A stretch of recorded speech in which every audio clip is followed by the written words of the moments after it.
octubre, julio-octubre, ¿no? Y bueno, no tienen que estar dentro del ámbito de la ley 30737, que es esta ley que habla de las empresas que están metidas en delitos de corrupción y delitos conexos, no pueden estar inhabilitadas para contratar con el Estado y no pueden tener multas graves o muy graves ante la SUNAFIL que tengan una antigüedad menor a 2 años, ¿no? Si cumples con esos requisitos y has incrementado tu cantidad de trabajadores en este periodo, enero a abril, pero es contratando no a cualquiera, sino a jóvenes de 18 a 29 años que tengan hasta 1.700 soles, ahí te van a dar un porcentaje. ¿Qué porcentaje? 55%. No está mal, ¿no? La mitad del sueldo del trabajador, el Estado te lo va a devolver.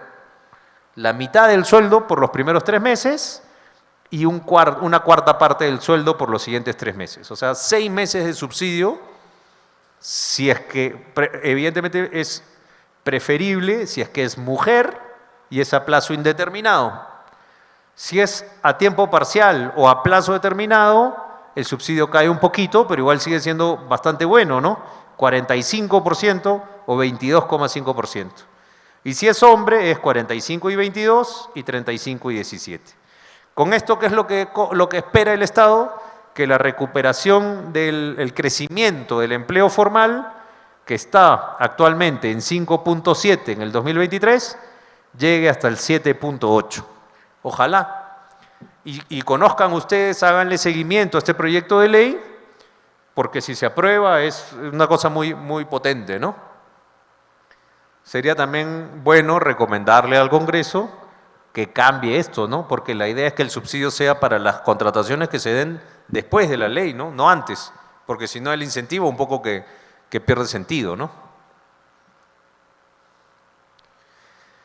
Y bueno, hasta ahí con el tema de la recuperación del empleo. Y ahora la parte más aburrida todavía. Si se aburrieron antes, ahora seguro se aburrirán más. El panorama de la crisis social, y le he puesto yo el paternalismo.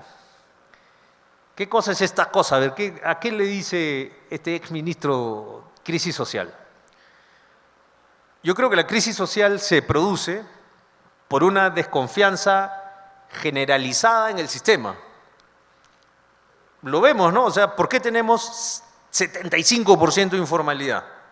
Porque la gente no quiere ser formal. Paga tus impuestos. ¿Para qué? ¿Qué me va a dar el Estado si yo pago impuestos? ¿No? Te meto a planilla. ¿Para qué? Me van a estar descontando y al final mi pensión va a ser cualquier cosa.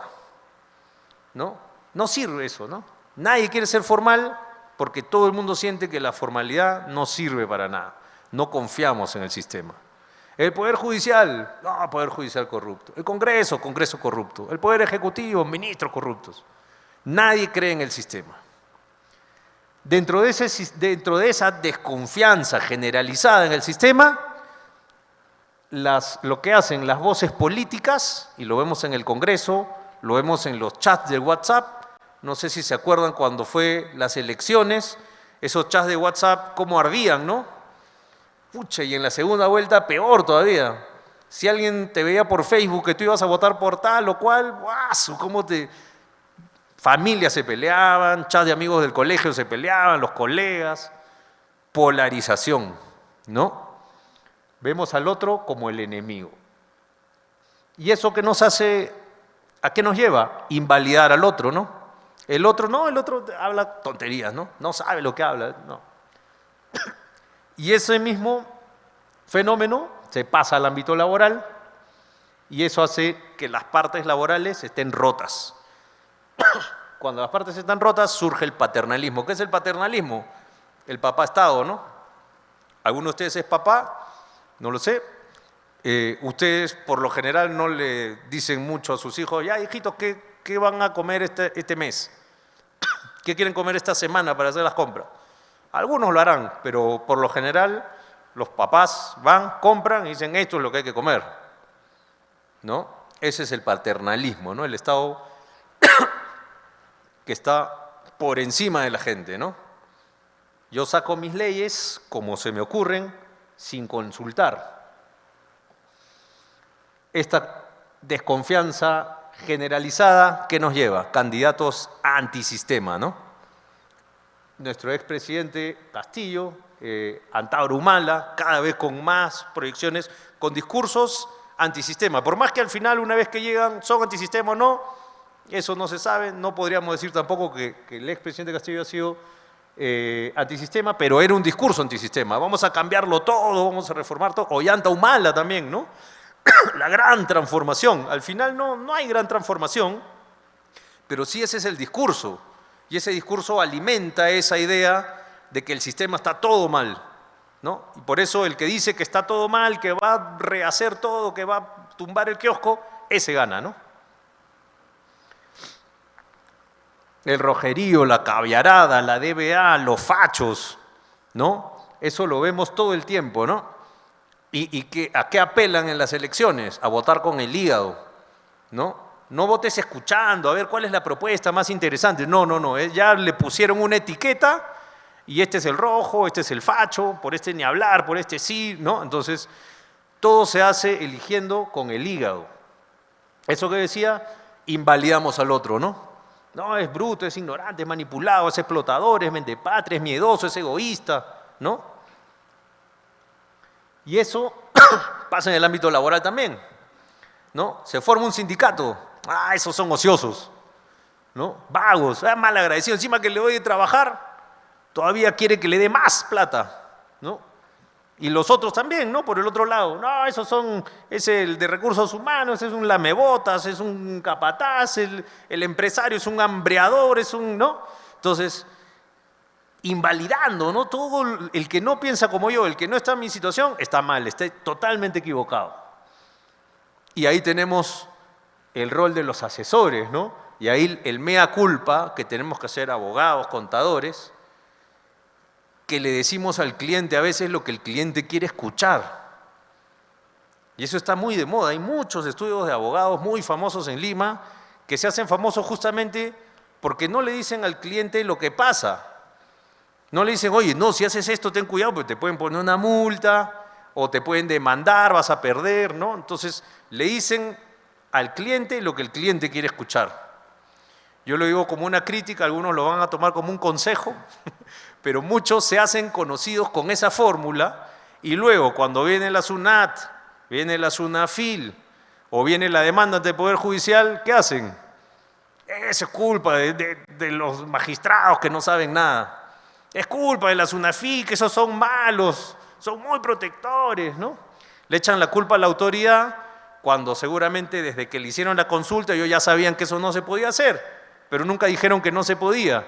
Porque si tienen miedo de que si le dicen al cliente, oye, eso no se puede hacer, el cliente se molesta y se va con otro que le dice que sí se puede. Como el enfermo que busca al doctor que le dice que sí puede tomar, ¿no? Sabe que está con cirrosis, va donde un médico y dice, no puedes tomar. No, ese médico no sabe. Va donde otro, no puedes tomar, no sabe.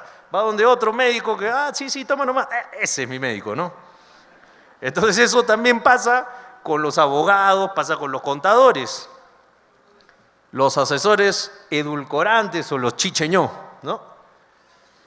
Y esos asesores alimentan esta fragmentación, porque el cliente dice, oye, ¿esto está mal, sí o no? Sí, está mal, ¿ya ves? Son pues unos vagos, son unos revoltosos, ¿no? El sindicato también puede tener un asesor que dice, sí, ese es un abusivo, ¿no? Por más que sabe que de repente la empresa está en lo cierto, que eso no se puede hacer. Pero no, ese es el hambreador, ese es el abusivo, el capataz. Y eso pasa. Entonces, y eso pasa ya no solamente ahora entre empleadores y trabajadores, pasa también entre los propios empleadores y entre los propios trabajadores. Ya vemos, por ejemplo, que la SNI, ADEX y la Cámara de Comercio de Lima se pelearon con la CONFIEP y han formado ahora su propia agremiación, ¿no? La CONFIEP ha perdido gremios importantes, sigue siendo representativa, pero están partidos. Y lo mismo, exactamente lo mismo, pasa con las centrales sindicales. Las 4 centrales sindicales que tenían una coordinadora, ahora están peleados, y por un lado tenemos a la CGTP y a la CUT, y por el otro lado a la CAT y a la CTP, ¿no? Entonces ya no solamente están peleados unos contra otros, sino que entre ellos están peleados también. Polarización por todos lados, fragmentación de los actores sociales. Entonces el Consejo Nacional de Trabajo y Promoción del Empleo ahorita no funciona. Los consejos regionales, quizás sí, no sé si en Cajamarca tienen un Consejo Regional de Trabajo y Promoción del Empleo, probablemente sí funcione, pero habría que ver cómo está su composición, porque hay también estos espacios de diálogo que sirven para hacer tejido social, ¿no? Muchas veces pues tienen actores que ya a veces ni van ni les interesa, y hay mucha gente, yo me acuerdo en el viaje que hice a Tacna cuando estuve de ministro, había un grupo, por ejemplo, de agricultores que me decían que habían crecido como 35.000 hectáreas de olivo y que estaban proveyendo de aceite de oliva a todo el país, pero todas sus tierras eran informales porque no tenían permiso para usar el agua. Y cuando iban a sacar permiso para usar el agua, decían tienes que formalizar tu predio. Entonces cuando iban a formalizar el predio decían no puedo formalizar tu predio porque estaría validando que estés usando un agua que está informal. Entonces el huevo a la gallina, ¿no? No podían formalizar el agua porque les pedían primero formaliza el predio. No podían formalizar el predio porque decían primero formaliza el agua. Y eran 35.000 hectáreas, son los mayores productores del Perú, los mayores exportadores de aceite de oliva del Perú. Y esos señores, qué bacán sería que estén en el Consejo Regional de Trabajo y Promoción del Empleo de Tacna. No sé si habrá casos similares en Cajamarca, a lo mejor hay casos similares, pero esos consejos regionales de trabajo y promoción del empleo, por lo general, tienen al sindicato de profesores, al sindicato de enfermeras y a la Dirección Regional de Educación y a la Dirección Regional de Salud, que por lo general son los sindicatos más activos, y en esos consejos regionales de lo que hablan es de los pleitos de que no me han pagado el beneficio, no me han cumplido con esto, con lo otro, y los actores vivos, como el caso que les pongo de los aceituneros, que si lograran formalizarse, podrían formalizar a una cantidad enorme de trabajadores, no están sentados ahí. ¿Qué hace el Consejo Regional de Trabajo y Promoción del Empleo para promover empleo? Si se quedan con el rollo de las normas laborales, no van a promover empleo. Las leyes laborales no promueven el empleo. El empleo se promueve con caminos, con validación del agua, con certificación de las tierras. Eso es lo que promueve el empleo. Entonces, esas fuerzas vivas tienen que estar sentadas acá, ¿no? Hay que construir tejido social, hay que hacer que esas necesidades las escuche la gente para que lleguen a los consejos regionales, lleguen a los ministerios y haya empleo formal. Mientras más empleo formal haya, más trabajo van a tener también los contadores, más trabajo vamos a tener también los abogados laboralistas, así que de repente todo lo que digo lo digo por interés personal. Bueno, y cuando no hay diálogo social, cuando no hay tejido social, está abierta la puerta de par en par para el paternalismo. Y el paternalismo, claro, pueden salir cosas buenas, ¿no? Un buen trabajo de gabinete puede darnos una buena ley, pero también nos puede dar leyes complicadas. No digo buenas o malas, pero sí que generen conflictos. Y les pongo el ejemplo de la ley Pulpín, no sé si se acuerdan de la ley Pulpín. Una ley tenía buenas intenciones, vamos a darle más trabajo a los jóvenes, pero a los jóvenes no les gustó que les iban a dar más trabajo quitándoles la gratificación. Dijeron, ¿qué tal raza? O sea que porque yo soy joven no voy a tener gratificación y el que no es joven sí va a tener gratificación. Y a alguno que otro se le ocurrió salir a la calle a gritar, otro gritó más fuerte, otro rompió un vidrio, otro quemó una llanta, otro quemó un muñeco, comenzaron a quemar todo y a reventar todo. ¿Por qué? Por un trabajo de paternalismo que no tenía diálogo social. Ejemplos de violencia derivadas de prácticas no legítimas, ¿no? Leyes que de repente uno u otro podrá tener una idea distinta, pero como no se consultó, reventó la calle, ¿no? Y con la tercerización, ahí no reventó la calle porque beneficiaba más a los trabajadores, lo que reventó fueron los directorios de las grandes empresas y cada uno marcha como puede. Alguna vez escuché en alguna mesa de del Consejo de Trabajo y Promoción del Empleo. ¿Cómo marchan los empresarios?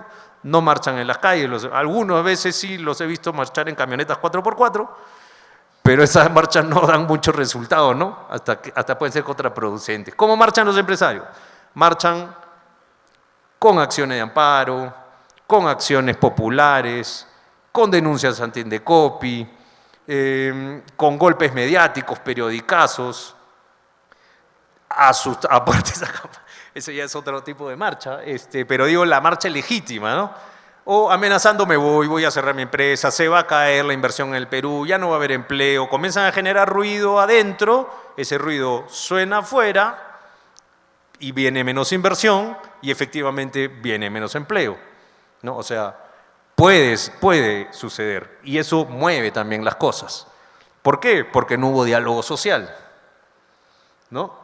Ya ni qué hablar de la reforma laboral de los 90, la verdad que yo en los 90 estaba todavía en el colegio, me han contado de lo malo que fue la reforma laboral de los 90, los que son mayores quizás tengan una idea más clara de cómo fueron las cosas, pero sí sé que fue un gran cambio que devastó a muchas organizaciones sindicales y hasta el día de hoy, son ya 30 años, en el Consejo Nacional de Trabajo y Promoción del Empleo, cuando comienza a calentarse la discusión, siempre los del lado de los sindicatos dicen a los empresarios, bueno, entonces vamos a discutir la forma laboral de los 90 y eso ya es como cuando en la discoteca te ponen la canción de cumpleaños para que se vaya todo el mundo de la sala, ¿no?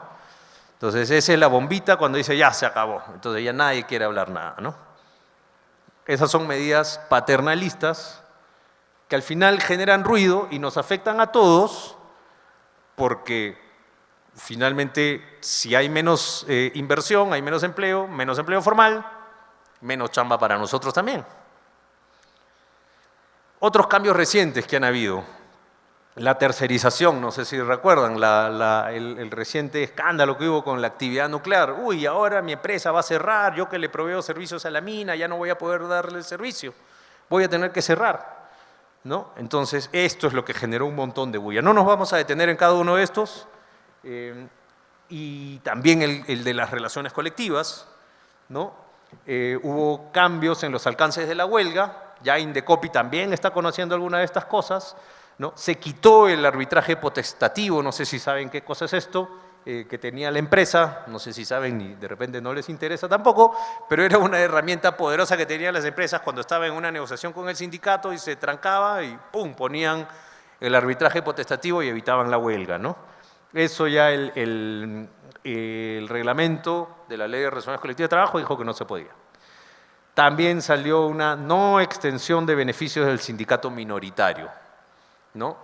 Que hacían muchas empresas para evitar que el sindicato crezca. El sindicato chiquito comienza a negociar, entonces ya ahí lo aguantas y lo que se negoció se lo aplico a todos. Entonces ya ningún trabajador se afilia porque dicen ya para qué me afilio.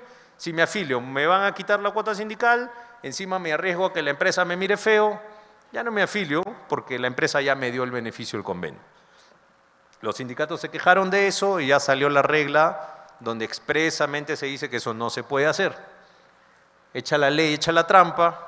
Había un sindicato más o menos pequeño, pero un poco más grandecito, digamos una empresa de 1000 personas con un sindicato de 90 personas o 100, creaba un sindicato de 20.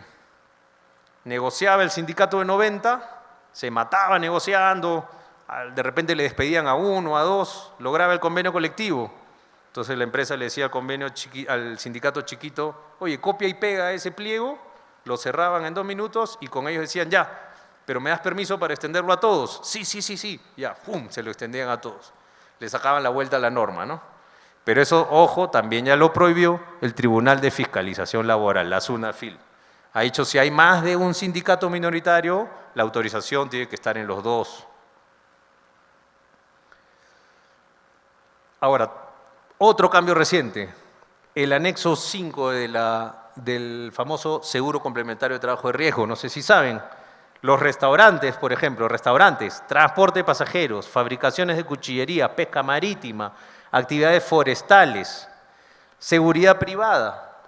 Ahora tienen que tener su seguro complementario de trabajo de riesgo. eso, muchas empresas dicen, bueno, ya, no me gusta, pero lo hago. Pero les mata, sobre todo a los que están en restaurantes, los exámenes médicos. Recordémonos que el examen médico, cuando no eres actividad de riesgo, lo realizas una vez cada 2 años. Pero si eres actividad de riesgo, lo haces antes, durante y después. Y el durante es máximo una vez al año, ¿no? Y en la actividad de restaurantes, ¿qué pasa? Que muchas veces entran y salen en 6 meses, el mozo se aburrió y se va a otro trabajo, ¿no? Entonces, esos restaurantes sí les golpea duro esta norma, porque ahora en vez de hacer un examen cada 2 años, al mismo trabajador le van a tener que hacer 3 exámenes en 6 meses. Y si contratan otro trabajador en esos 6 meses, le van a tener que hacer 3 exámenes más, ¿no? Y si pasa en 2 años, va a tener que hacer 12 exámenes en vez de 1, ¿no? Entonces hay muchos que están un poco con complicaciones pues, de cómo sacar adelante esto. Otra ley que salió hace poco, esto fue un decreto supremo, la ley de la compensación de las licencias con goce de haber por la pandemia, ¿no? ¿Alguien se enteró que eso se estaba discutiendo en el Congreso? Nadie. De la noche a la mañana, ¡pum!, apareció en el peruano esta ley, escuchamos algo en las noticias y nos metimos a investigar. Oye, ¿qué pasó? Las licencias por fallecimiento también, no sé si saben, ahora si está en el sector privado y fallece un familiar, ese trabajador tiene 5 días de licencia. ¿Alguien se había enterado de esto? Nadie. Leyes bien intencionadas, pero que salen de la noche a la mañana, de una manera paternalista, sin discusión. Si tuviéramos consejos regionales de trabajo y promoción del empleo, donde podrían estar en los colegios de contadores, donde podrían estar, además de los sindicatos de enfermeros y sindicatos de profesores, podríamos tener otros actores, todos nos enteraríamos de qué cosa es lo que está pasando, discutiríamos estas cosas. Y no sería una sorpresa, estaríamos más preparados, podríamos alcanzar nuestros comentarios si hubiera diálogo social, como se construyen las leyes en otros países, donde la gente confía más en el otro. Otros posibles cambios, que no se sorprendan si aparecen de la noche a la mañana, los grandes proyectos que están en el Congreso. El Código de Trabajo, ese sí yo creo que ya no va a salir. La reforma del sistema de pensiones, quieren crear un sistema mixto, ¿no? Ya no AFP y ONP, sino mitad-mitad. Un poquito todos a la ONP, otro poquito todos a la AFP, ¿no? Un poco esa es la idea. Pero nadie se entera de estas cosas, ¿no? Sabemos también que hace 2 días en la Comisión de Trabajo se aprobó un dictamen es lo que es antes de ser la ley, ¿no? El documento que se aprueba en una comisión del Congreso antes de que pase al Pleno, se aprobó que los part-time, ¿no? Estos trabajadores a medio tiempo van a tener CTS, vacaciones y protección contra el despido, que actualmente no tienen, ¿no? Muchos abogados, contadores, a veces le recomiendan a su cliente, oye, contrátalo a medio tiempo, te ahorras un montón de beneficios. Ya, ese consejo se les puede acabar, porque esto se aprobó. ¿Alguien sabía esto? Probablemente nadie sabía esto, ¿no? Por más que Sigrid Bazán anuncia en su Twitter y en sus redes, no sé cuántos verán esas redes, ¿no? Y las reformas del Ministerio de Trabajo. ¿Qué va a pasar con el Decreto Supremo de la Tercerización y de las relaciones colectivas de trabajo? El ministro que ha entrado ha declarado expresamente que ese Decreto Supremo es ilegal. Antes de ser ministro lo declaró, ¿no? Y otra cuestión que se han declarado es sobre las relaciones colectivas de trabajo, que ahuyentan la inversión. De repente se derogan. Vamos a ver qué pasa. Otra cuestión de coyuntura global, que es bueno saber también, que es algo que pronto va a llegar al Perú, en Europa, el Perú está como loco por ingresar a la OECD, este club de buenos amigos de la economía mundial, ¿no? Que si ingresas tienes un montón de facilidades arancelarias para exportar, de repente vamos a tener los quesos de Chugur en Suiza, ¿no? Si entramos a la OECD, ahí la OECD nos ha dicho, oye, pero tú tienes que tener alguna legislación sobre debida diligencia y cadenas de producción. ¿Qué es eso? Son las empresas tractor, ¿no? Casos mundialmente conocidos como no sé si se acuerdan el caso de Nike y los niños esclavos que cosían las pelotas de Nike, o el caso de esta marca de ropa española, creo que es Zara, ¿no? Y el incendio que hubo en la India, que murieron creo que 300 mujeres porque era una fábrica que tenía una sola puerta de escape, no tenía sistema contra incendios, ¿no? Entonces, todos esos casos que han sido mundialmente famosos, que golpearon mucho esas marcas, empezaron esta onda, esta moda, de que las grandes empresas no son responsables solo de sus trabajadores, sino de toda su cadena de producción, ¿no?